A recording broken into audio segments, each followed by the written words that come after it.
सिंध मुंहिंजी अमा सूंह तुंहिंजी मथां छा लिखी छा लिखां छा लिखी छा लिखां ओ सिंध मुंहिंजी अमा दुनिया जा सिंधियो हिक मुठ थी सिंध बचायो सिंध मुंहिंजी अमा सूंह तुंहिंजी मथां छा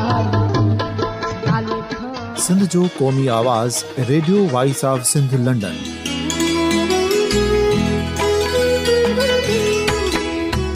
radio voice of Sindh London पंहिंजी नशरियात में सिंध जी सियासत, समाज, इक़्तिसादियात, तारीख़, क़ौमी उमंगुनि ऐं अख़लाक़ियात मुतलिक़ सिंध जी हक़ीक़ी तर्जुमानी कंदे प्रोग्रामनि खे असराइतो बणाइण लाइ सिंध जे घण घुरनि ऐं धरतीअ सां प्यार कंदड़ अदीबनि, दानिशवरनि, सहाफ़ियुनि, उस्तादनि, वकीलनि ऐं हर तबिके जे मानवारनि सजणनि खे सिंध में शऊरी इनक़लाब लाइ सहकार जो सॾु ॾियूं था। अचो त गॾिजी सूफ़ियुनि ऐं संतनि वारी सिंध जो ओज हिक मुठ थी वरी वापसि आणण वारे सफ़र जा साथारी बणिजूं।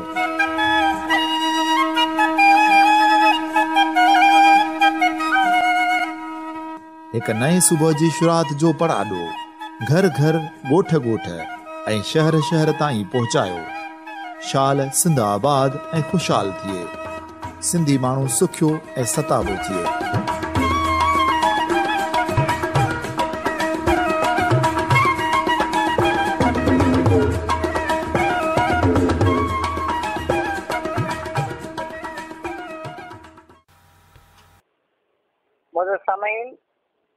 Radio voice of Sindh London तां तव्हां सभिनी खे भलीकार। आऊं आहियां अव्हांजो पंहिंजो अली नवाज़ कारी सर। मुज़िज़ जीअं त radio voice of Sindh London जे जग मशहूर प्रोग्राम ॾाप जा ॾस में असां हर हफ़्ते सिंधी अदब जे ख़िदमतगार किन बि ॿिनि लेखकाउनि या किन लेखकाउनि जो तारीफ़ अव्हांजे अॻियां पेश कंदा रहिया आहियूं। असां गुज़िरियल हफ़्ते अव्हांजे अॻियां पेश कयो पारस सनम काज़मी, पारस अब्बासी ऐं डॉक्टर परवीन मूसा मेमण। ऐं अॼु हिन हफ़्ते जूं असांजूं महिमान आहिनि प्रिया सचिना गाद, प्रीत घुमरो ऐं ठर ॼाई डॉक्टर पुष्पा वल्लभ। ही टई लेखकाऊं पंहिंजे मिज़ाज में कई शाइराऊं आहिनि ऐं सुठी शाइरी टिनी कई आहे। ऐं प्रीत घुमरो ऐं पुष्पा वल्लभ जा शाइरीअ जा किताब पिणु छपजी चुका आहिनि। मुझे समीन ईअं त तव्हांजे अॻियां हिन वक़्तु सभ खां पहिरीं जॾहिं लाड़काणे जी नामवर शाइरा पर सचिना गाद जो तारो पेश करे रहियो आहियां। हिन खाते जो मूं जेको उनवान रखियो आहे उहो संदसी शाइरी जी सिट आहे ऐं वक़्तु शल बि पविया। नामवर शाइरा प्रिया सचिना गाद जो असुल नालो ग़ुलाम सचिना गाद आहे।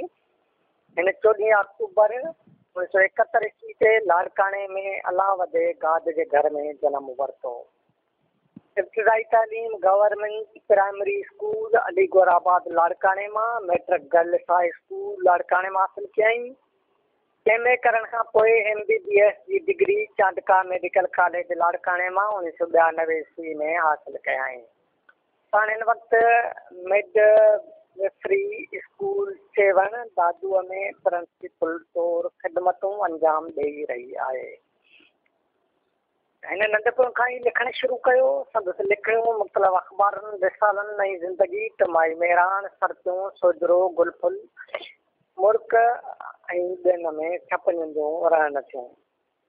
हिन वॾनि लाइ बि शाइरी कई आहे त ॿारनि जे अहसासनि ऐं ॿाराणी शाइरीअ जी खोट खे महसूसु कंदे हिन ॿारनि लाइ बि सुंदर गीत सर्जिया आहिनि जिन में ज़िंदगीअ जो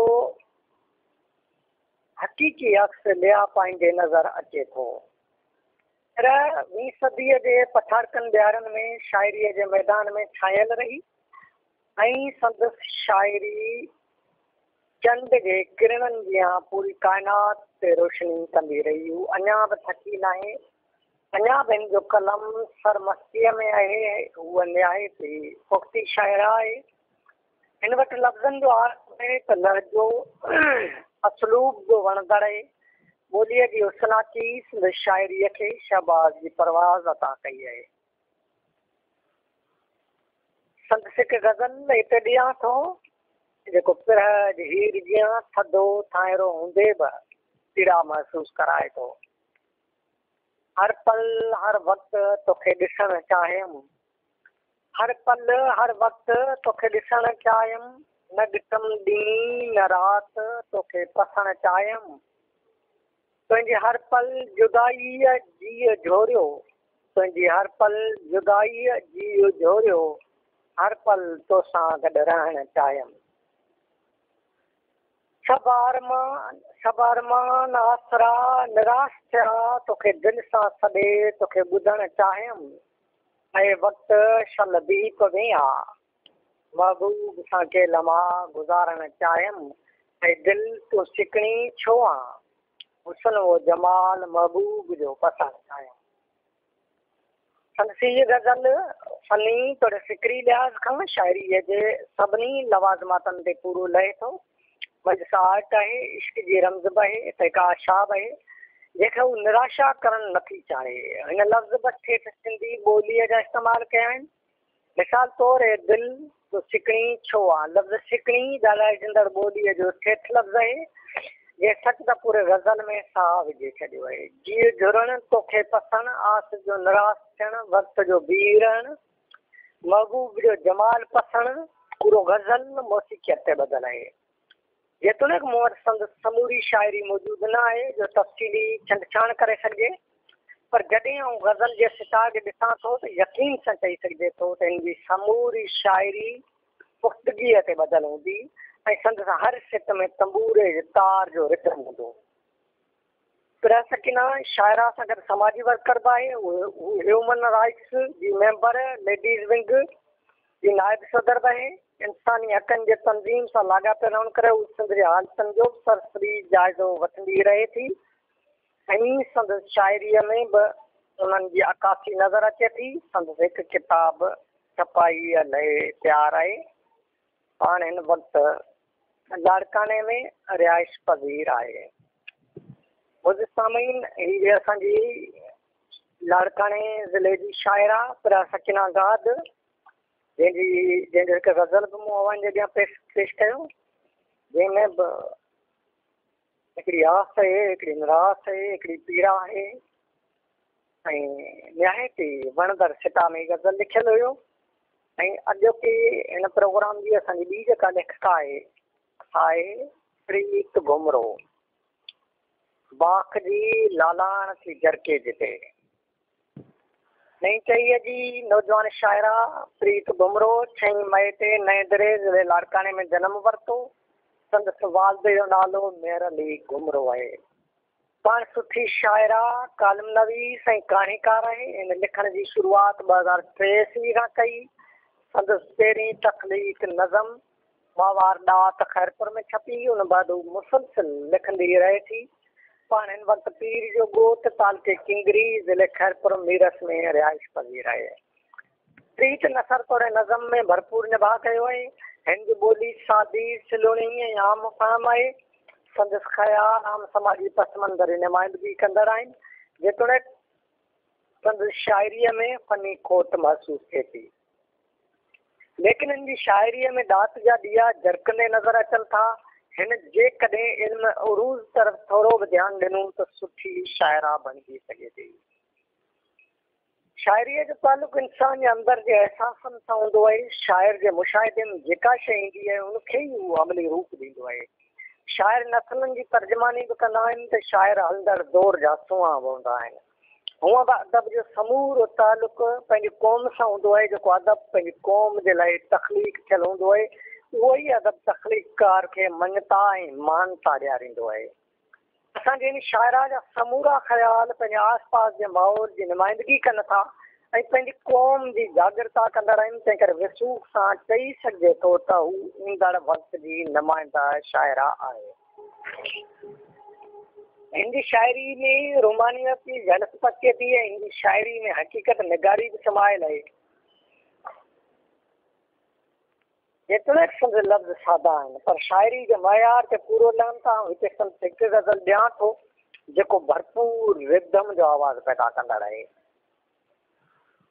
ख्वाब जे भर पासे ऊंद थी तरे, ख्वाब जे भर पासे ऊंद थी तरे, चंड चहिरो काश कोई करवरे, होरियां होरियां तजुर्बो थींदो वञे, हाउ मुंहिंजो माठ में सुॾका भरे, घुंघरू घुंघरू थी पए मुंहिंजो वजूद, घुंघरू घुंघरू थी पए मुंहिंजो वजूद, हुजे घर आगर मथे पेरड़ा धरे, बाख जी लालाण थी जरके जिते, तिन गुलनि ते कारी कतरी थी तरे, खुशबू खुशबू साह खणंदड़ हो वजूद, खुशबू खुशबू साह खणंदड़ हो वजूद, पंहिंजे मन में हाण थो शोला भरे, पंड पाण थी वई आहे प्रीत, पंड पाण थी वई आहे प्रीत, कोई जादूगर अची जीअरो करे, कोई जादूगर अची जीअरो करे। अलाह सिंधी जे नाले वारे फिलासफर अलामा आए काज़ी इहा ॻाल्हि कई आहे त उहा शाइरी जंहिंमें मौसीक़ियत आहे उहा ई असुल शाइरी आहे, उहा ई ॿोली खे ज़िंदगी बख़्शे थी, उहा ई शाइरी खे अॻिते वधी वञे थी, उहा ई शाइर जी फिक्री तर्जुमान बणिजे थी। अहिड़ी तरह प्रीत जो ई पूरो गज़ल सुर साज़ ऐं रहनायनि सां भरपूर आहे। हिस तूं घुंघरू घुंघरू थी पए मुंहिंजो वजूद, हुजे घर आगर मथे पेरड़ा धरे, केॾो न तरन्नुम पैदा कनि पियूं। अञा बि आख़िरी ॿिनि सिटनि जे सागर में माण्हू ॿुधंदो थो वञे। पंड पाण थी वई आहे प्रीत, कोई जादूगर अची जादू करे। वाकई प्रीत पंड पाण बणिजी वेंदी आहे जॾहिं कंहिं सां रूह जो नातो अड़िजी वेंदो आहे। पर असांजे इन शाइरा आख़िरी सिट कोई जादूगर अचे जादू करे में कमाल करे छॾियो आहे। पूरे गज़ल जो तत्व में हिकिड़ी सिट में समाए छॾियो आहे।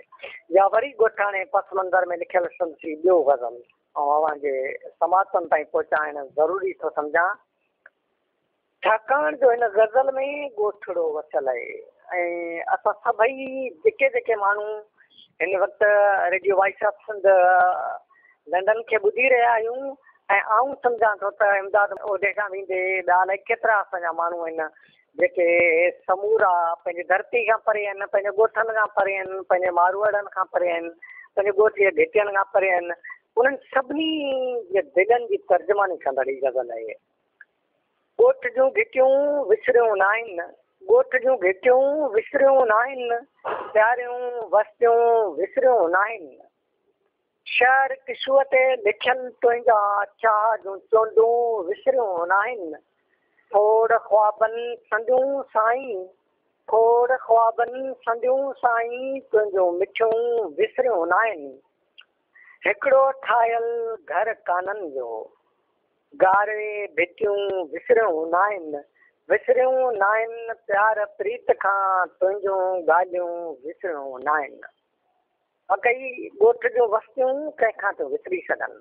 माण्हू खणी केतिरा बि सुख ऐं आसाइशूं माणी हुजे पर ॻोठ जी शाम जो पारस जी लहंदड़ लाम जो शफ़्क़ सोजरो कॾहिं बि नथो विसारे सघिजे। ही पूरो गज़ल ख़ूबसूरत मंज़र निगारी कंदड़ आहे पर हिन जो आख़िरी बंदि वज़न ते पूरो नथो लहे। आख़िरी ॿिनि सिटनि में तरमीम कजे थी गज़ल शाकार आहे। बहरहाल मजमूई तौर ते हिनखे शाइरीअ जो फन अञा सिखण जी ज़रूरत आहे छाकाणि जो संदसि ख़्यालनि में तज़ाद पैदा थिए थो जेको शाइरी जे लवाज़मातनि जी उगतड़ आहे। हूअं त संदसि शाइरी मुख़्तलिफ़ अख़बारुनि रिसालनि में छपजंदी रहे थी पर अञा ताईं संदसि को मजमूओ अची न सघियो आहे। संदसि अधूरो तारफ़ ऐं कुझु शाइरी मुल्क पब्लिकेशन शहदाद कोट पारां छपियल किताब बरखा बूंद बहार जी में छपियल आहे।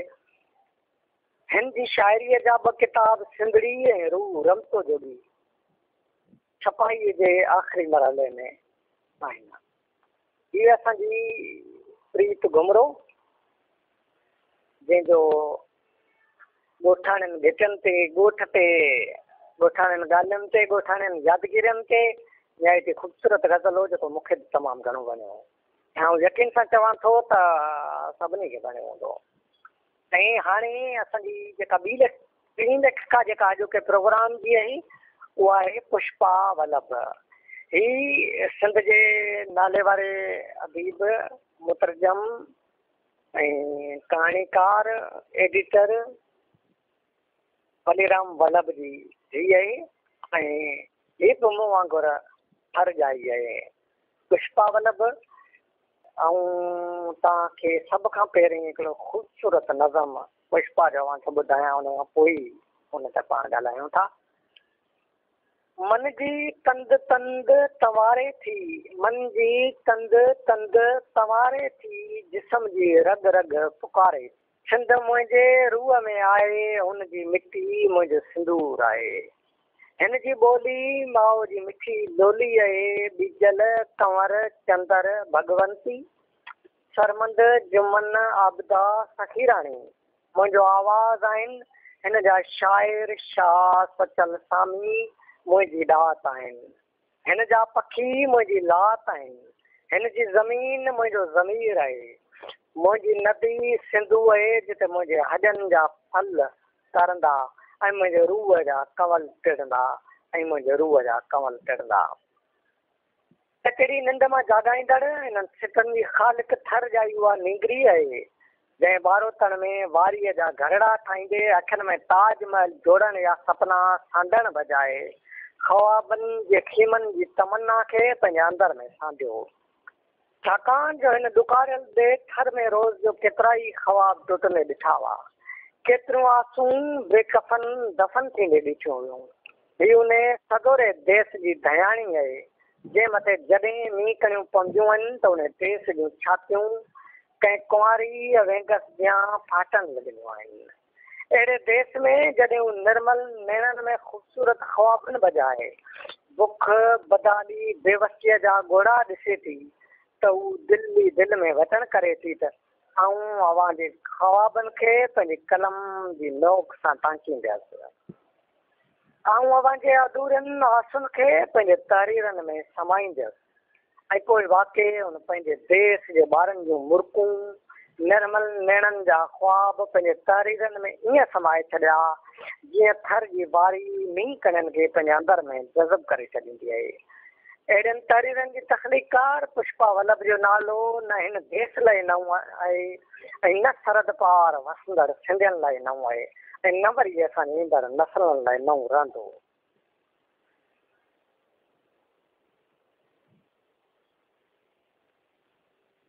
सरजाई नामोर शायरा पुष्पा वल्लभ 15 जनवरी 1963 ईस्वी ते नाम्यारे लेखक ऐं संगीतकार बलीराम वल्लभ जे घर मिठीअ में जनम वरितो। सरजी थदड़ी वारीअ में बांबरा पाईंदे वॾी थी। शुरूआती तालीम उतां जे मक़ामी स्कूलनि मां करायाई।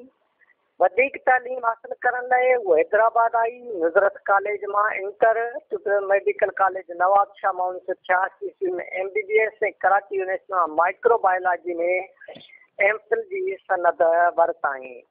उहा हिन वक़्तु डाउ मेडिकल यूनिवर्सिटीअ जे माइक्रोबायोलॉजी डिपार्टमेंट में असिस्टेंट प्रोफेसर आहे ऐं साॻिए वक़्तु कराची यूनिवर्सिटीअ मां मेडिकल जेनेटिक्स शोबे में PhD करे रही आहे। हिन 1988 ईस्वी जे दिसंबर में डॉक्टर मुरलीधर छाबड़िया सां शादी कई, जेको पिणु सुठो शाइर आहे ऐं केतिरो वक़्तु रोज़ानी अवामी आवाज़ जो 15 रोज़ा हेल्थ मैगज़ीन सुफ़ो पिणु पहिरियां आहे। पुष्पा जे अदबी सफ़र जी शुरूआति 12 वरनि जी नंढड़ी उमिरि खां नसरी नज़म काश मां वण हुजां खां थी ऐं पोइ उन वण मां केतिरा ई गुल फुटी निकिता जिन पूरी सिंध खे ख़ुशबूअ सां वासे छॾियो। पुष्पा जॾहिं नुज़रत कॉलेज में पढ़ण लाइ आई त हिन पंहिंजे सलाहियतनि सां कॉलेज में पाण मञायो ऐं कॉलेज पारां निकिरंदड़ अदबी रिसाले जी ॾिटणी कयाई। बाद में जॾहिं पीपल्स मेडिकल कॉलेज नवाबशाह में दाख़िला थिया त उते बि कॉलेज पारां निकिरंदड़ मक़सदनि मारवी बि एडिट कयाई। ऐं कुझु वक़्तु अवामी आवाज़ जे अदबी सुफ़े तख़लीक़ खे बि संभालियाई। नसरी नज़म जहिड़ी सिनफ़ ते लिखंदे हिन पंहिंजी अलॻि सुञाणप क़ाइमु कई ऐं संदसि नसरी शाइरीअ खे भरपूर मोट मिली। हिन पंहिंजे शाइराणियुनि सलाहियतनि सां नसरी नज़मनि में रूह थियो ऐं नवां लाड़ा मुतारफ़ कराया। संदसि मन दर्जा एहसास हिननि सिटनि मां महसूसु करे सघजनि था। तोखे कहिड़ी ख़बर असां तोखे कीअं रखूं था बंदि छपरनि में अखियुनि वांगुर दुनिया हर कख खां परे। तोखे कहिड़ी ख़बर असां तोखे कीअं रखूं था बंदि छपरनि में अखियुनि वांगुर दुनिया हर कख खां परे। उनखां सवाइ संदसि ॿिया केतिरा ई नज़म जे भॻवान मिली सघे हा। बिना कुतबे जे क़बर पथरायल अखियूं धुंधलो अक्स नंढड़ी ख़वाहिश कोलण संदसि पीड़ाउनि जे भरपूर मंज़र निगारी कनि था। पुष्पा जे नसरी नज़मनि जे हवाले सां नामवर शाइर इमदाद हुसैनी लिखियो आहे, पुष्पा वटि मुखी घारे थो त नसरी शाइरीअ वारो आहे, पर हिन वटि कुझु पाबंदियूं कुझु आज़ादु घारे थो बि मिले थो। हिन उर्दू ऐं अंग्रेज़ीअ में बि नज़म लिखिया अथसि जेके आरसी सिंधी हिमाई मेरान सिंधी तुरियाफुटी माइनो उर्दू जफ़ाकश उर्दू कूंज बम्बई ऐं ॿियनि केतिरनि मक़सदनि में शाया थिया आहिनि। संदसि शाइरीअ जो पहिरियों मजमूओ दरिया खां ॿाहिरि 1985 ईस्वी में छपियो, जंहिं ते शेख अयाज़ खां अवार्ड पिणु मिली चुको आहे, जंहिंखे हू पंहिंजे लाइ एज़ाज़ सम्झे थी, छाकाणि जो शेख अयाज़ सिंध जो मौजूदा सदी जो वॾे में वॾो शाइर आहे। हुन सवाइ संदसि ॿियो मजमूओ बंदि अखियुनि में आसमान 2010 ईस्वी में छपिजी पधिरो थियो ऐं संदसि शाइरीअ जो टियों मजमूओ गुल मोहर जी मौसम छपाई कई। उनखां सवाइ हिन के तर्जुमा पिणु कया आहिनि।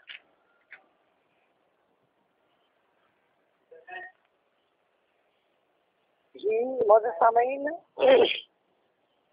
हीअ असांजी सिंधी ॿोलीअ जी निहायत ई ख़ूबसूरत शाइरा पुष्पा वल्लभ, जेका जेतोणीक मेडिकल जहिड़े हिकिड़े ऊची शोबे सां लाॻापियल आहे, उन जे बावजूद बि हुन पंहिंजे पाण खे अदब सां शाइरीअ सां सलाड़े रखियो आहे।